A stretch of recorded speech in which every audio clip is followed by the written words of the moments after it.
অনেক আগে এক ছোট গ্রামে আমিন নামে এক দরিদ্র কৃষক বাস করত। তার এক টুকরো জমি ছিল যেখানে সে শাকসবজি চাষ করে জীবিকা নির্বাহ করত। আমিন একা ছিল, তার স্ত্রী বা সন্তান কেউ ছিল না। প্রতিদিন সকালে ও সন্ধ্যায় আমিন গ্রামের এক ধনী ব্যক্তি মির্জা সাহেবের বাড়িতে টাটকা শাকসবজি পৌঁছে দিত। বিনিময়ে মির্জা সাহেব তাকে শস্য, কাপড় এবং কিছু নগদ টাকা দিতেন। আমিন তার কঠোর পরিশ্রমের উপার্জন নিয়ে সুখে ও সন্তুষ্ট ছিল এবং সর্বদা আল্লাহর প্রতি কৃতজ্ঞতা প্রকাশ করত। একদিন যখন আমিন তার জমিতে কাজ করছিল, তখন দুপুর হয়ে গেল। সে মনে মনে ভাবল, আমার কিছু খেয়ে একটু বিশ্রাম নেওয়া উচিত, তারপর জোহরের নামাজের পর আবার কাজ শুরু করব। সেই সময় ফিরোজ নামে এক রাখাল তার ভেড়া ও ছাগলের পাল নিয়ে সেই জমির পাশ দিয়ে যাচ্ছিল। তাকে দেখে আমিন তার সাথে খাবার ভাগ করে নিতে এবং কিছুক্ষণ বিশ্রাম নিতে আমন্ত্রণ জানালো। ফিরোজ আমিনের সদয় আচরণ প্রত্যাখ্যান করতে পারল না এবং সেখানে থামল। তার পালের পশুগুলো মাঠের চারপাশে চড়তে লাগলো। খাওয়ার পর ফিরোজ বিশ্রাম নেওয়ার জন্য পা ছড়িয়ে বসল এবং আমিনকে জানালো যে তার গ্রামে বৃষ্টি না হওয়ায় মানুষ সবুজ তৃণভূমির সন্ধানে বেরিয়ে পড়েছে, এ কারণেই সে তার গবাদি পশু নিয়ে এখানে এসেছে।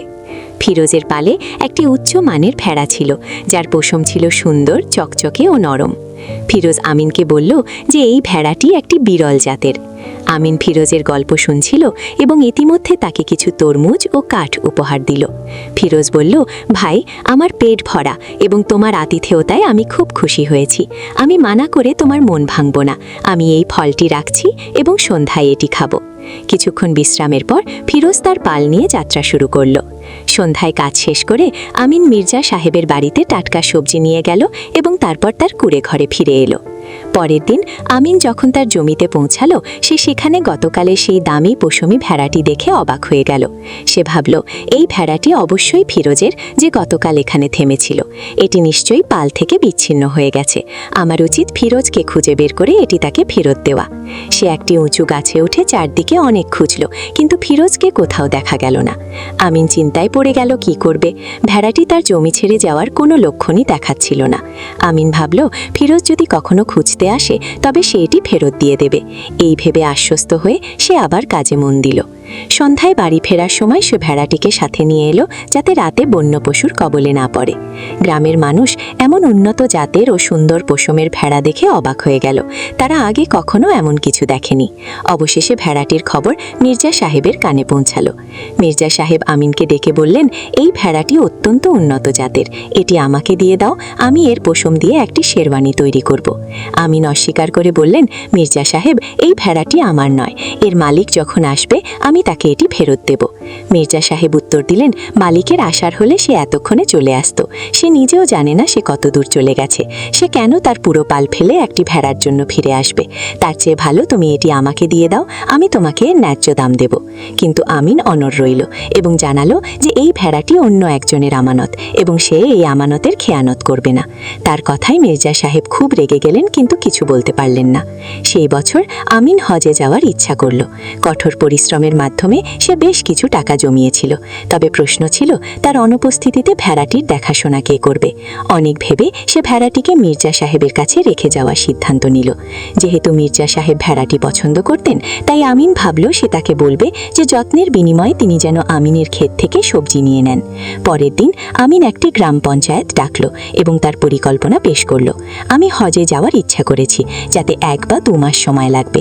এই সময়ে আমার ভেড়াটি মির্জা সাহেবের কাছে থাকবে এবং বিনিময়ে তিনি আমার জমি থেকে সবজি নিতে পারবেন।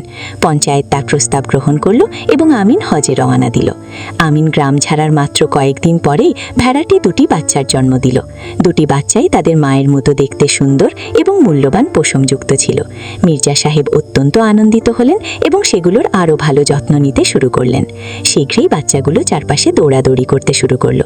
অবশেষে আমিন হজ থেকে ফিরে এলো এবং 1-2 দিন পর সে মির্জা সাহেবের কাছে তার ভেড়া নিতে গেল।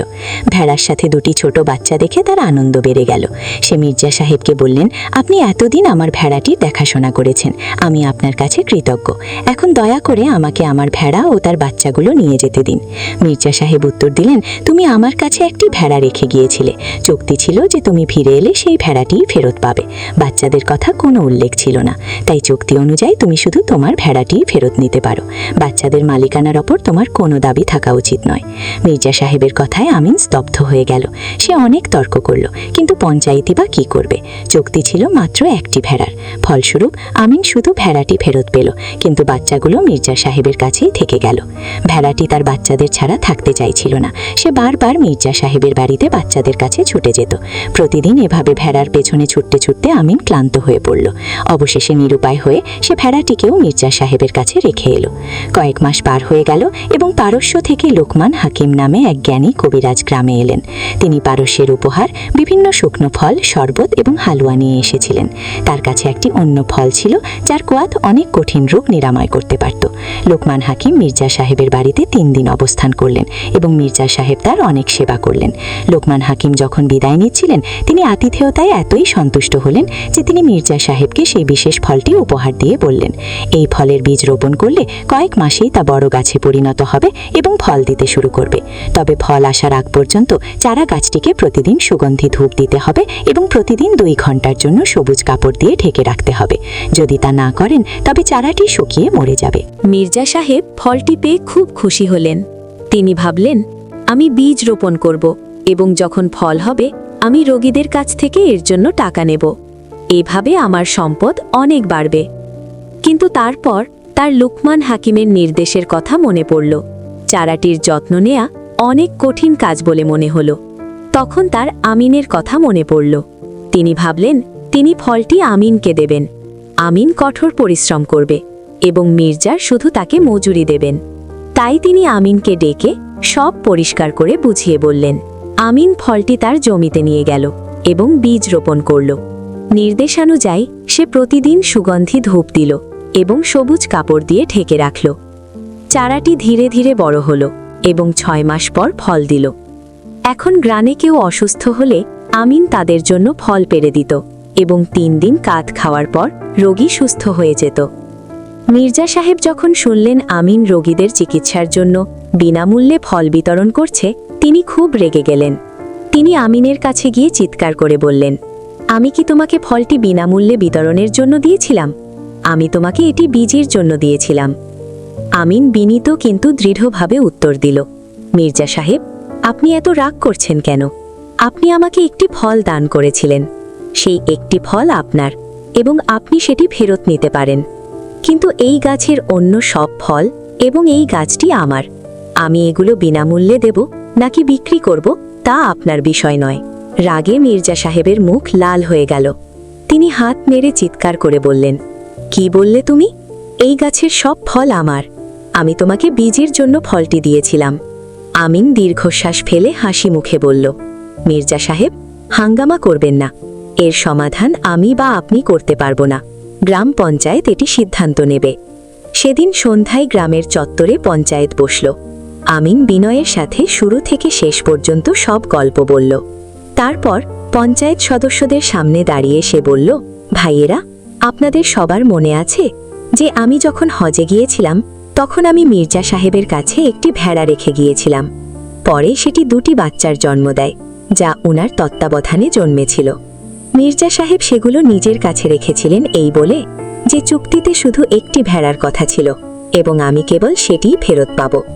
আমিন এই নীতিটির ওপর জোর দিয়ে বলল, মির্জা সাহেব যখন আমাকে ফলটি দিয়েছিলেন তখন তিনি আমাকে বলেননি যে তিনি গাছ এবং এর সব ফলের মালিক হবেন। তিনি আমাকে কেবল একটি ফল দিয়েছিলেন এবং আমি এখনও সেই একটি ফল ফেরত দিতে প্রস্তুত। পুরো পঞ্চায়েতে গভীর নীরবতা নেমে এলো। বড়রা নিজেদের মধ্যে ফিসফিস করতে লাগলেন। অবশেষে একজন বয়স্ক পঞ্চায়েত সদস্য রায় ঘোষণা করলেন, আমিনের কথায় সততা আছে এবং মির্জা সাহেবের আগের তৈরি করা আইনের মধ্যেও যুক্তি আছে। ভেড়ার বাচ্চাগুলো যদি মির্জা সাহেবের হয়ে থাকে তবে আমিনের শ্রমে বড় হওয়া গাছটিও আমিনেরই। সব পঞ্চায়েত সদস্য আমিনের পক্ষে রায় দিলেন। লজ্জিত ও রাগান্বিত হয়ে মির্জা সাহেব চলে গেলেন। পরের দিন পুরো গ্রামে সুলতান আদিলের পক্ষ থেকে ঢোল পিটিয়ে ঘোষণা করা হলো যে যে ব্যক্তি সফলভাবে রাজপুত্রের চিকিৎসা করতে পারবে তাকে 1,00,000 স্বর্ণমুদ্রা পুরস্কার দেওয়া হবে। লোভের বশবর্তী হয়ে মির্জা সাহেব তৎক্ষণাৎ আমিনের কাছে গেলেন। এবার তার সুর বদলে গেল। সে অনুনয় করে বলল, ভাই আমিন, দেখো, এটি একটি বিশাল অঙ্ক। তোমার গাছ থেকে আমাকে কিছু ফল দাও, আমরা পুরস্কার ভাগ করে নেব। আমার জন্য 50,000 স্বর্ণমুদ্রা এবং তোমার জন্য 50,000। আমিন করুণা ভরে মির্জা সাহেবের দিকে তাকালো। সে হেসে বলল, মির্জা সাহেব, আপনার মাথায় এখনো সম্পদের লোভ ছাড়া আর কিছুই নেই। এই ফল বিক্রির জন্য নয়, আমি আপনাকে কোনো ফল দেব না। আমরা গ্রামবাসী সবাই মিলে রাজপ্রাসাদে যাব এবং আমাদের রাজপুত্রের চিকিৎসা করব। পরের দিন আমিন গ্রামের কিছু গুণী মানুষকে সাথে নিয়ে কিছু ফল পেড়ে শান্তিপূর্ণভাবে রাজপ্রাসাদে পৌঁছালো। সব জায়গায় হতাশা ছড়িয়েছিল। ফলের কাঠ তৈরি করে অসুস্থ রাজপুত্রকে 3 দিন খাওয়ানো হলো। তৃতীয় দিনে অলৌকিকভাবে রাজপুত্র সম্পূর্ণ সুস্থ হয়ে উঠলেন। সুলতান আদিল অত্যন্ত আনন্দিত হলেন এবং প্রতিশ্রুতি অনুযায়ী আমিনকে পুরস্কার দিতে চাইলেন। আমিনের পায়ের কাছে স্বর্ণমুদ্রার স্তূপ রাখা হলো, কিন্তু আমিন বিনয়ের সাথে মাথা নত করে পুরস্কার নিতে অস্বীকার করল। সুলতান আদিল অত্যন্ত অবাক হলেন এবং বিস্ময়ে জিজ্ঞেস করলেন, হে পুণ্যবান ব্যক্তি, তোমার চাওয়া কি? আমিন বলল, জাহাপনা, এটি আল্লাহের একটি রহমত যা লুকমান হাকিমের মাধ্যমে আমাদের কাছে পৌঁছেছে। আমরা এটি বিক্রি করতে পারি না। কৌতূহলী হয়ে সুলতান আদিল আরও বিস্তারিত জানতে চাইলেন। জবাবে আমিন তাকে আমানত রাখা ভেড়া, তার বাচ্চা এবং মির্জা সাহেবের লোভের পুরো গল্প শোনাল। সুলতান আদিল একজন ন্যায়পরায়ণ শাসক ছিলেন। তিনি তৎক্ষণাৎ মির্জা সাহেবকে তলব করলেন এবং আদেশ দিলেন যে আমিনের ভেড়া, তার বাচ্চাগুলো এবং গাছ সবই যেন আমিনকে ফেরত দেওয়া হয়। আমানতের খেয়ানত এবং লোভের কারণে মির্জা সাহেবকে অপদস্থ হতে হলো।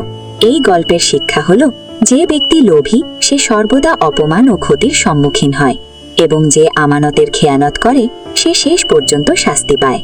সত্য, ধৈর্য এবং কঠোর পরিশ্রমের ফল সর্বদা শ্রেষ্ঠ হয়। গল্পটি ভালো লাগলে দয়া করে আমাদের চ্যানেল আলী ভয়েস সাবস্ক্রাইব করুন। এই ভিডিওটি লাইক করুন এবং কমেন্টে আপনার মূল্যবান মতামত জানান। বেল আইকনটি টিপতে ভুলবেন না, যাতে সব নতুন এবং আকর্ষণীয় গল্প সবার আগে আপনার কাছে পৌঁছায়। আপনাকে অনেক ধন্যবাদ।